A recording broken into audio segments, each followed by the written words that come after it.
Angel ministries അവതരിപ്പിക്കുന്നു ജീവമാർഗം. സർവലോകവും നേടിയാലും സമ്പത്ത് കുന്നുപോൽ കൂട്ടിയാലും ജുർമിക്കും ലോകത്തിൽ വാഴും. ജീവമാർഗം പ്രോഗ്രാമിലേക്ക് ഏവർക്കും സ്വാഗതം. ഇന്ന് നമ്മോട് ദൈവവചനത്തിൽ നിന്ന് സംസാരിക്കുന്നത് ബ്രദർ ഐപ്പ് ചെറിയാൻ, ബാംഗ്ലൂർ. പ്രാർത്ഥനയോടെ ഈ സന്ദേശം ശ്രവിച്ചാലും. സംഖ്യാപുസ്തകം 16-ാം അധ്യായം അതിൻ്റെ 1 മുതൽ 7 വരെയുള്ള വാക്യങ്ങൾ ഞാൻ വായിക്കുന്നു.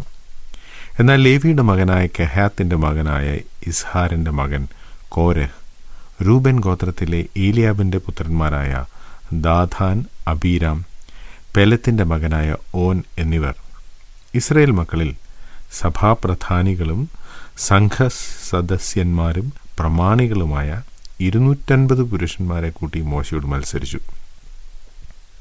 അവൻ മോശയ്ക്കും അഹരോനും വിരോധമായി കൂട്ടം കൂടി അവരോട്, മതി, സഭ ഒട്ടൊഴിയാതെ എല്ലാവരും വിശുദ്ധരാകുന്നു. യഹോവ അവരുടെ മധ്യയുണ്ട്. പിന്നെ നിങ്ങൾ യഹോവയുടെ സഭയ്ക്ക് മീതെ നിങ്ങളെ തന്നെ ഉയർത്തുന്നത് എന്ത് എന്ന് പറഞ്ഞു. ഇത് കേട്ടപ്പോൾ മോശ കവിണ്ണു വീണു. അവൻ കോരഹിനോടും അവൻ്റെ എല്ലാ കൂട്ടരോടും പറഞ്ഞത്, നാളെ രാവിലെ യഹോവ തനിക്കുള്ളവനാരെന്നും തന്നോട് അടുപ്പിപ്പാൻ തക്കവണ്ണം വിശുദ്ധനാരെന്നും കാണിക്കും. താൻ തെരഞ്ഞെടുക്കുന്നവനെ തന്നോട് അടുക്കുമാറാക്കും. കോരഹും അവൻ്റെ എല്ലാ കൂട്ടാളികളുമായുള്ളവേ, നിങ്ങൾ ഇത് ചെയ്യുവിൻ. ധൂപകലശമെടുത്ത് നാളെ യഹോവയുടെ സന്നിധിയിൽ അതിൽ തീയിട്ട് ധൂപവർഗമിടുവിൻ. യഹോവ തിരഞ്ഞെടുക്കുന്നവൻ തന്നെ വിശുദ്ധൻ. ലേവി പുത്രന്മാരെ, മതി. നേതൃത്വത്തിനെതിരെ മത്സരിക്കുന്ന കോരഹിനെയും കൂട്ടരെയുമാണ് ഈ അധ്യായത്തിൽ നാം കാണുന്നത്. കോരഹ് ആരാണ് എന്നൊന്നറിഞ്ഞിരിക്കുന്നത് നല്ലതാണ്. കോരഹിൻ്റെ അപ്പൻ കൊഹാത്താണ്. കൊഹാത്യ കുലത്തിലുള്ള ആളുകളാണ് തിരുനിവാസത്തിലെ വിശുദ്ധ വസ്തുക്കൾ കൈകാര്യം ചെയ്യുന്നത്. ആ കൊഹാത്തിൻ്റെ ഒരു മകൻ്റെ പേര് ഇസഹാർ എന്നാണ്, അല്ലെങ്കിൽ ഇസ്ഹാർ എന്നാണ്. ഇസ്ഹാറിൻ്റെ മകനാണ് കോരഹ്. ഈ ഇസ്ഹാറിൻ്റെ സഹോദരനാണ് അമ്രാം. അമ്രാമിൻ്റെ മക്കളാണ് മിരിയാം, അഹരോൻ, അതുപോലെ മോശ. അപ്പോൾ മോശയുടെ ഫസ്റ്റ് കസിനാണ് കോരഹ്. കോരഹിന് ദേവാലയത്തിൽ അല്ലെങ്കിൽ തിരുനിവാസത്തിൽ ചെയ്യാനുള്ള ശുശ്രൂഷയുണ്ട്. വിശുദ്ധ വസ്തുക്കൾ കൈകാര്യം ചെയ്യുന്ന കൊഹാത്യ വംശത്തിൽപ്പെട്ടവനാണ് കോരഹ്.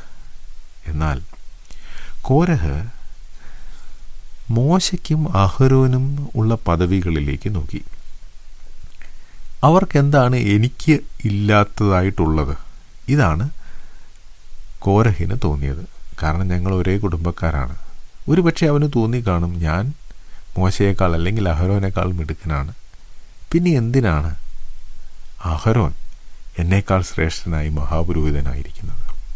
ചുരുക്കി പറഞ്ഞാൽ അസൂയയായിരുന്നു ഇതിൻ്റെ പുറകിലുണ്ടായിരുന്ന ഒരു പ്രധാന കാരണം.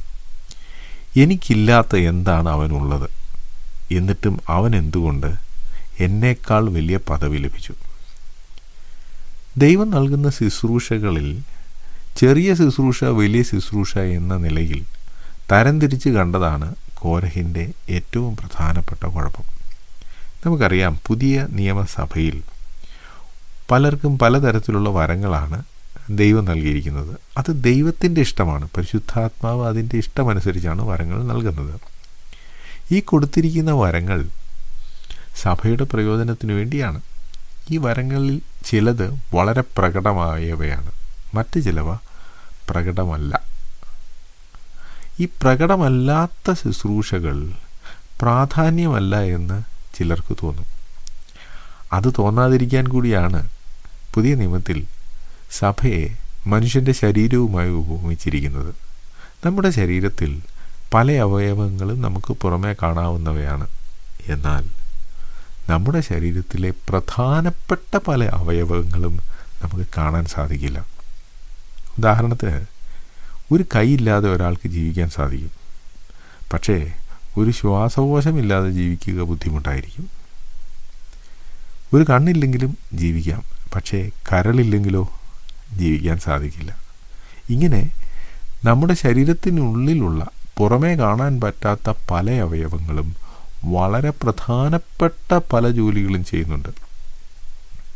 എന്നെ ആരും കാണുന്നില്ല, അതുകൊണ്ട് കരൾ പറയുകയാണ് ഞാൻ ഇനി ഒന്നും ചെയ്യുന്നില്ല എന്ന് പറഞ്ഞാൽ അയാളുടെ ജീവിതം അവസാനിച്ചു.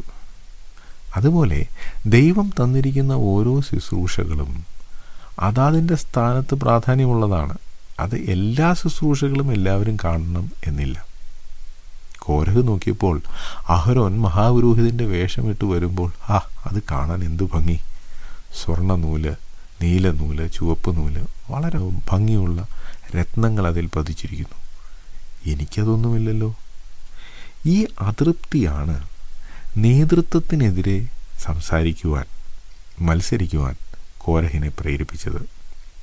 ഇത് നമ്മുടെ ജീവിതത്തിലും ഉണ്ടാകാൻ സാധ്യതയുണ്ട്. നമുക്ക് ദൈവം തന്നിരിക്കുന്ന ശുശ്രൂഷയിൽ നമ്മൾ തൃപ്തരായിരിക്കണം, ഇല്ലെങ്കിൽ അപകടമാണ്. എനിക്ക് നേതൃത്വമോഹമുണ്ട് എന്ന് പറഞ്ഞ് ആരും സഭയിലോ ദൈവജനത്തിനിടയിലോ വഴക്കുണ്ടാക്കുകയില്ല. അവർ പറയുന്നത് ഇപ്പോഴുള്ള നേതൃത്വം ശരിയല്ല എന്നാണ്. നേതൃത്വത്തിനെതിരെ മത്സരിക്കുന്നവരെല്ലാവരും നേതൃത്വമോഹത്തിൽ നിന്ന് ഉളവായ മത്സരമാണ് നടത്തുന്നത്. അവർക്ക് നേതാവാകണം, ഞാൻ നേതാവാകാമെന്ന് അവർക്ക് ആഗ്രഹമുണ്ട്. അതിനെ അവർ പുറത്ത് കാണിക്കുന്നത് നേതൃത്വത്തിനെതിരെ മത്സരിച്ചുകൊണ്ടാണ്. ഇവിടെയും അതുതന്നെയാണ് സംഭവം. കോരഹ് ഒരിക്കലും എനിക്ക് നേതാവാകണമെന്ന് പറഞ്ഞില്ല. പക്ഷേ ഇപ്പോഴുള്ള നേതൃത്വം ശരിയല്ല. അവർ വളരെയധികം അതോറിറ്റി എടുക്കുന്നു, അവർ അനാവശ്യമായി അവരെ തന്നെ ഉയർത്തുന്നു. ഇങ്ങനെ പല പരാതികൾ നേതൃത്വത്തിനെതിരെ താൻ ഉയർത്തുകയാണ്. പക്ഷേ ഇയാൾ പറയുന്നത് മുഴുവൻ കള്ളമാണ്. കാരണം മോശയ്ക്ക് ഒരിക്കലും നേതാവാകണ്ടായിരുന്നു. നമുക്കറിയാമല്ലോ അത്. ദൈവം മോശയെ വിളിച്ചപ്പോൾ പലതവണ മോശ പറഞ്ഞു എനിക്കിത് വേണ്ട, വേറെ ആരെങ്കിലും അയക്കുക. അഹരോനും അങ്ങനെ തന്നെ. അഹരോനെ ദൈവം വിളിച്ചാക്കിയതാണ്, അല്ലാതെ മോശയോ മറ്റാരെങ്കിലുമോ ആക്കിയതല്ല. ദൈവമാണ് മോശയെയും അഹരോനെയും നേതൃസ്ഥാനത്തേക്ക് ആക്കിയത്. അപ്പോൾ നേതൃസ്ഥാനത്തിനെതിരെ മത്സരിക്കുന്നവർ ദൈവത്തിനെതിരെയാണ് മത്സരിക്കുന്നത്. ഇതാണ് കോരഹ് മനസ്സിലാക്കാതെ പോയത്. ദൈവം കൊടുത്തതിൽ അവർക്ക് തൃപ്തിയില്ല, ദൈവം വെച്ചിരിക്കുന്ന നേതാക്കളിലും അവർക്ക് തൃപ്തിയില്ല. അവർക്ക് നേതൃസ്ഥാനം വേണം, അതുകൊണ്ട് അവർ നേതൃത്വത്തിനെതിരെ മത്സരിക്കുന്നു. ഈ നേതൃത്വത്തിനെതിരെ പിറുപിറുക്കുകയും സംസാരിക്കുകയും ചെയ്യുന്ന ആളുകൾ വളരെ പെട്ടെന്ന് മറ്റുള്ളവരെ സ്വാധീനിക്കും. അത് ഈ അധ്യായത്തിൽ നമുക്ക് കാണാം. കോരഹും മറ്റ് 4 പേരും അവർ കൂടി പെട്ടെന്ന് തന്നെ 250 നേതൃസ്ഥാനത്തുള്ള ആളുകൾ അവരുടെ കൂടെ കൂടി. ഈ 250 പേരും സാധാരണക്കാരല്ല, എല്ലാവരും നേതൃസ്ഥാനത്തുള്ളവരായിരുന്നു. ഇവരെല്ലാവരും കൂടെ കൂടി പെട്ടെന്ന് തന്നെ ഇസ്രയേൽ ജനത്തെ മുഴുവൻ മോശയ്ക്കും അഹരോനുമെതിരെ തിരിക്കുവാനായി സാധിച്ചു.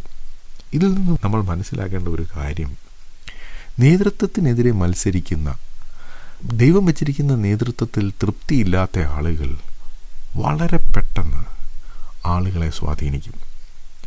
ഇങ്ങനെ ആളുകളെ സ്വാധീനിച്ചാൽ ഈ സ്വാധീനിക്കുന്ന ആളുകൾക്ക് മാത്രമല്ല, സ്വാധീനിക്കപ്പെട്ട ആളുകൾക്കും അതുകൊണ്ടുള്ള ദോഷമുണ്ടാകും. അതുകൊണ്ട് നേതൃത്വത്തിനെതിരെ മത്സരിക്കുകയും നേതൃത്വം ശരിയല്ല എന്ന് പറഞ്ഞുകൊണ്ട് നമ്മോട് സംസാരിക്കുകയും ചെയ്യുന്ന ആളുകളെ സൂക്ഷിക്കുക, ഒഴിവാക്കുക. അവരാദ്യം ഈ നേതൃത്വം എന്തിനാണ് ഇങ്ങനെയൊക്കെ ചെയ്യുന്നത്, അവരെ ആരാണ് നേതാവാക്കിയത് എന്നൊക്കെ ചോദിക്കുമ്പോൾ നമുക്കും അത് ശരിയാണെന്ന് തോന്നും. പക്ഷേ മോശയോട് ദൈവം എന്തൊക്കെയാണ് സംസാരിച്ചതെന്ന കാര്യം ഇസ്രായേൽ മക്കൾക്കോ കോരഹിനോ നാദാബിനോ അബിയൂനോ അറിഞ്ഞുകൂടായിരുന്നു. പക്ഷേ ദൈവം അത് അറിയുന്നുണ്ടായിരുന്നു. അപ്പോൾ മോശയ്ക്കെതിരെ അഹരോനെതിരെ മത്സരിക്കുന്നവർ ദൈവത്തിനെതിരെയാണ് മത്സരിക്കുന്നത്. അങ്ങനെ മത്സരിക്കുന്ന ആളുകൾ അപകടത്തിലേക്കാണ് പോകുന്നത് എന്നാണ് ഈ അധ്യായം നമ്മെ പഠിപ്പിക്കുന്നത്. നമുക്ക് ഈ അധ്യായം തുടർന്നും അടുത്തയാഴ്ച ചിന്തിക്കാം. ഈ സന്ദേശം ശ്രദ്ധിച്ച എല്ലാ പ്രിയപ്പെട്ടവർക്കും കർത്തൃനാമത്തിൽ നന്ദി. ബൈബിൾ കറസ്പോണ്ടൻസ് കോഴ്സിൽ ചേർന്ന് പഠിക്കുവാൻ ആഗ്രഹിക്കുന്നവർ മേൽവിലാസം അയച്ചു തന്നാലും പ്രാർത്ഥനാ വിഷയങ്ങളും അറിയിക്കുമല്ലോ.